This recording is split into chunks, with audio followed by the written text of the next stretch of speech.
नमस्कार, मैं हूँ सृष्टि श्रुति और मैं हूँ अनुष्का साक्षी।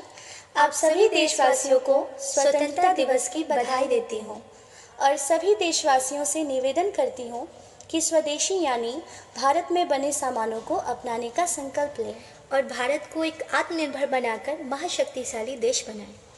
आइए आपको स्वतंत्रता दिवस पर एक गीत सुनाती हूँ जिसके गीतकार हैं अखिल अखिल सिंह सिंह जी। जी। ये देश हमारा है, ये देश हमारा है, हाँ सबसे प्यारा है, ये देश हमारा है। ये देश हमारा है, ये देश हमारा है, हाँ सबसे प्यारा है, ये देश हमारा है। हरा सफेद केसरिया,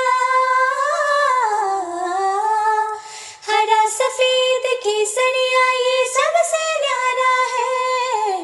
देश हमारा, देश हमारा है, ये देश हमारा है, हाँ सबसे प्यारा है, ये देश हमारा है। वंदे मातरम, वंदे मातरम, वंदे मातरम, बोलो वंदे मातरम, वंदे मातरम, वंदे मातरम।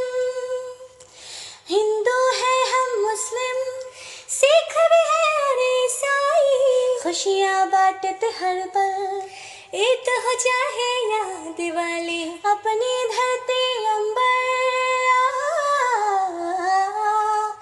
अपनी धरती अंबर, जग से न्यारा है। देश हमारा, देश हमारा है, ये देश हमारा है, हाँ सबसे प्यारा है, ये देश हमारा